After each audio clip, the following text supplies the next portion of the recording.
Assalamualaikum warahmatullahi wabarakatuh. Perkenalkan, nama saya Muhammad Aditya Gunawan dengan nomor stambuk 186602041. Jurusan akuntansi di Sekolah Tinggi Ilmu Ekonomi 66 Kendari. Video ini saya buat berdasarkan sebagai syarat ujian akhir semester mata kuliah akuntansi keuangan lanjutan 2. Langsung saja. Pada video kali ini saya akan menjelaskan mengenai konsep metode pengukuran kembali dan apa yang membedakan dengan metode translasi. Metode pengukuran kembali adalah proses untuk mengukur hasil keuangan yang didenominasi atau dinyatakan dalam mata uang lain ke dalam mata uang fungsional organisasi. Metode ini juga disebut sebagai metode temporal. Metode pengukuran kembali ini diterapkan ketika kondisi entitas tunggal yang mencatat transaksinya dalam mata uang asing dan menyajikannya dalam mata uang fungsional. Yang kedua adalah ketika entitas anak, asosiasi atau cabang yang mencatat transaksi dan menyajikan laporan keuangan dalam mata uang lokal tempat beroperasi, namun mata uang fungsionalnya sebenarnya sama dengan entitas induk atau investor pusat. Yang selanjutnya mengenai perbedaan metode translasi dan pengukuran kembali. Pada metode pengukuran kembali, kurs yang digunakan sama dengan kurs atas penjabaran transaksi dalam mata uang asing. Dalam metode pengukuran kembali, kurs yang digunakan itu berbeda-beda untuk pos-pos laporan laba rugi. Untuk pendapatan dan beban moneter menggunakan kurs aktual rata-rata, sedangkan pendapatan dan beban moneter menggunakan kurs tanggal transaksi. Kurs tanggal transaksi adalah kurs tanggal perolehan, dan jika perolehan dilakukan sebelum akuisisi maka menggunakan kurs tanggal akuisisi. Dividen dan pembagian laba lainnya dijabarkan dengan kurs aktual, yaitu kurs pada tanggal diumumkan. Dengan demikian, pada metode pengukuran kembali, jenis kurs yang digunakan lebih bervariasi tergantung seberapa banyak kurs aktual pada tanggal perolehan di samping kurs tanggal akuisisi ekuitas, kurs penutup periode sebelumnya, kurs penutup periode berjalan, kurs rata-rata periode berjalan, dan kurs tanggal dividen. Dalam melakukan pengukuran kembali laporan keuangan dalam mata uang asing menggunakan kertas kerja karena perhitungan yang lebih kompleks. Format kertas kerja sama seperti pada metode translasi, yaitu terdiri dari pos-pos neraca saldo yang terdiri dari pos-pos laporan posisi keuangan dan laba rugi. Informasi neraca saldo dipisah antara saldo normal debit dan kredit agar dapat dihitung selisih penjabaran yang dihasilkan. Berikut adalah contoh perbedaan metode translasi dan pengukuran kembali. Ketika entitas tunggal dan mata uang pencatatan, mata uang fungsional, ketika terjadi translasi, mereka menyajikan dengan mata uang penyajian, mata uang asing. Sedangkan untuk reserment atau pengukuran kembali, ketika entitas tunggal menggunakan mata uang asing, ketika pengukuran kembali mereka menggunakan pada saat mata uang penyajian mereka menggunakan mata uang fungsional. Berikutnya anak asosiasi atau cabang mata uang pencatatan, mata uang fungsional, mata uang penyajian, mata uang dengan mata uang fungsional ketika ditranslasi entitas induk yang investor pusat disebut pada mata uang penyajiannya yakni mata uang asing. Pada anak asosiasi atau cabang mata uang pencatatan, mata uang asing, mata uang asing saat pengukuran kembali entitas induk atau investor pusat berubah menjadi mata uang fungsional pada mata uang penyajian. Proses pengukuran kembali membagi laporan posisi keuangan ke dalam akun moneter dan non moneter. Akun moneter yaitu unit mata uang yang dimiliki dan aset serta liabilitas yang akan diterima atau dibayarkan dalam jumlah unit mata uang yang pasti atau dapat ditentukan. Kas, piutang, utang jangka pendek atau panjang. Yang kedua, akun non moneter, akun yang nilainya tidak tetap dalam unit moneter. Penggunaan kurs tergantung kepada akun moneter dan non moneter. Akun moneter menggunakan kurs kini dan akun non moneter menggunakan kurs historis. Kemudian perbedaannya yakni pada metode pengukuran kembali Selisih diakui sebagai keuntungan atau kerugian pengukuran kembali di dalam laporan laba rugi, sedangkan pada metode translasi selisih diakui sebagai penghasilan komprehensif lain di laporan keuangan hasil penjabaran. Yang berikutnya, yang kedua adalah contoh kasus pada metode pengukuran kembali. Di sini saya akan menganalisisnya dan memberikan penjelasan mengenai kenapa jurnal-jurnal transaksi yang dibuat seperti demikian. Ada gambar berikut.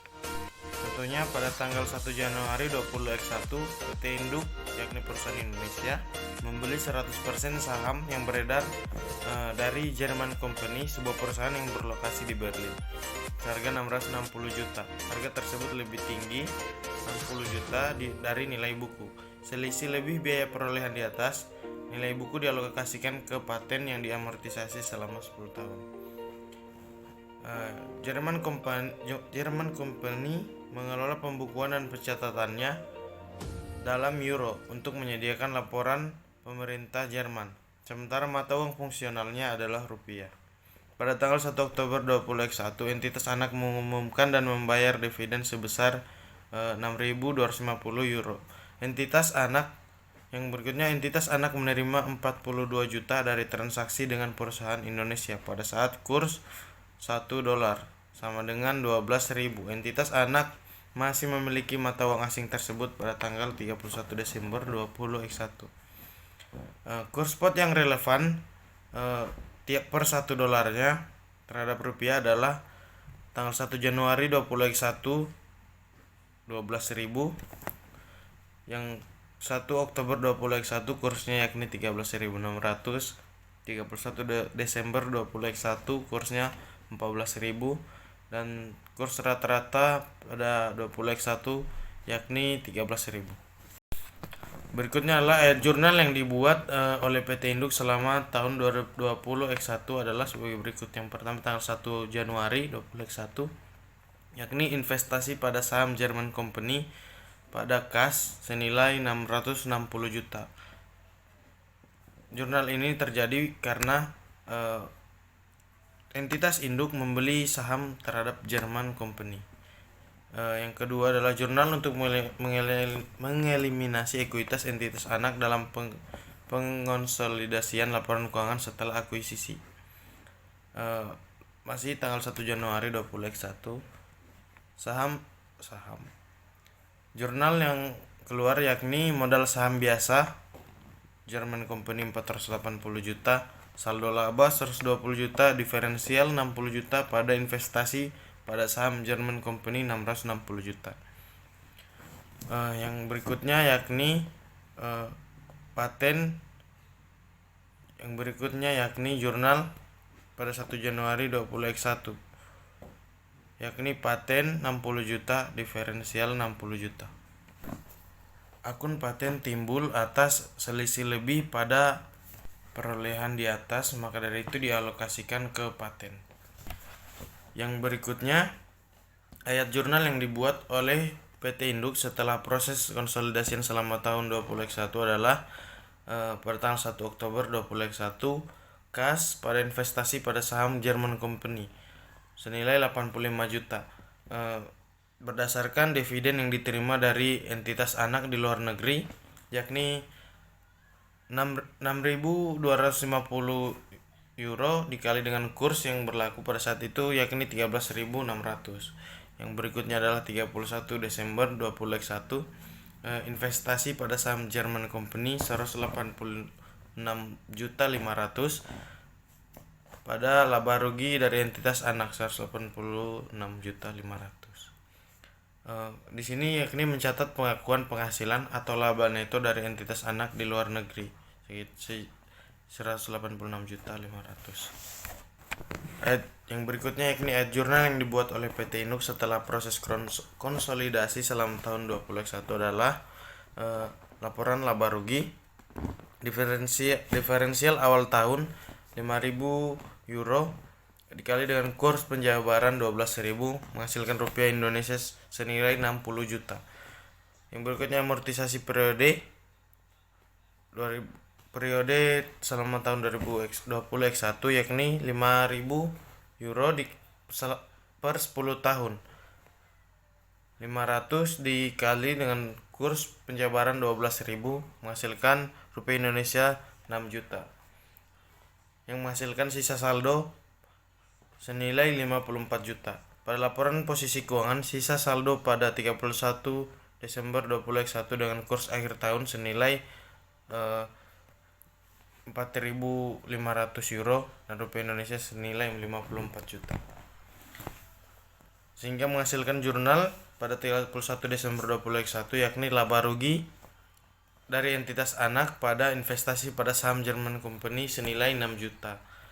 Hasil ini didapatkan untuk mencatat amortisasi paten untuk periode berjalan dari 500 euro dikali dengan kurs historis senilai 12.000.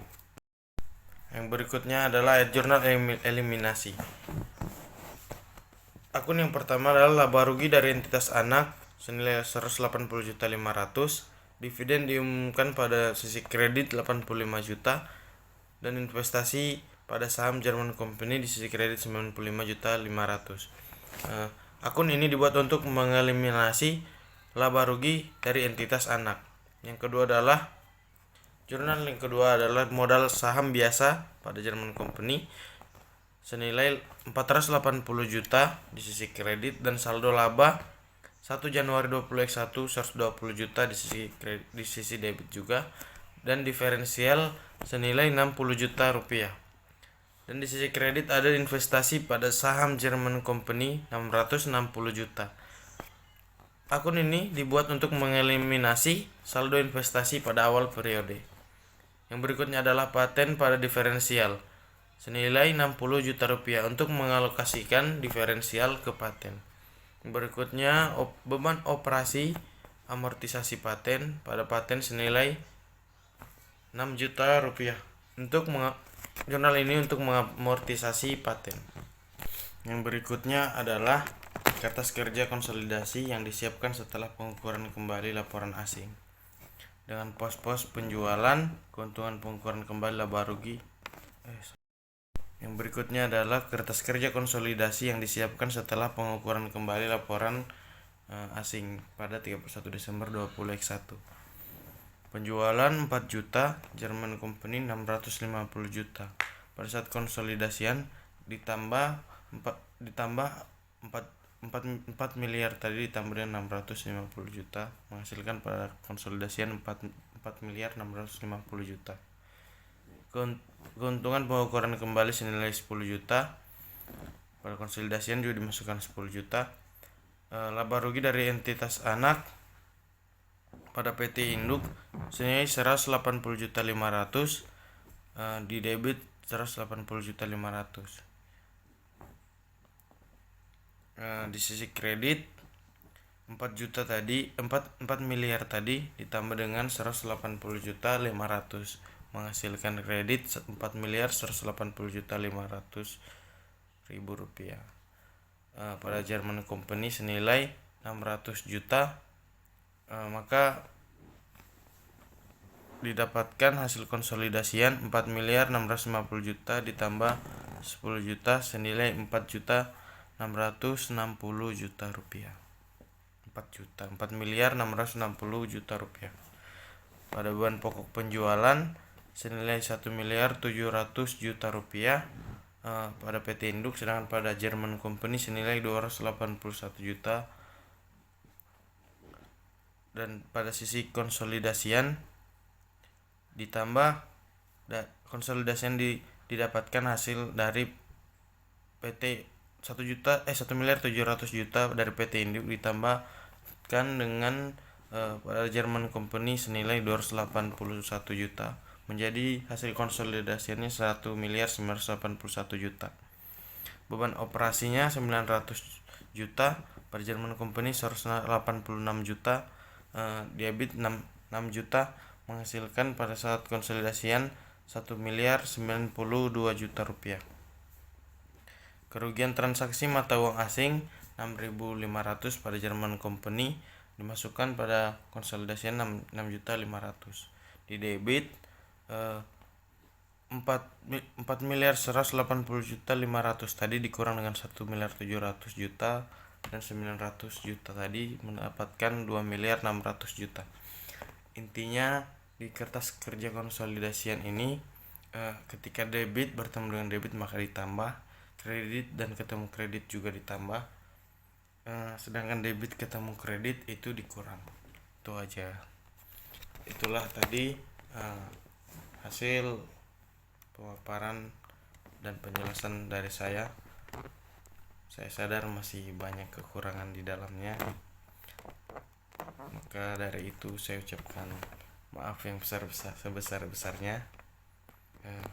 Sekian saya akhiri dengan ucapan wabillahi taufiq wal hidayah. Wassalamualaikum warahmatullahi wabarakatuh.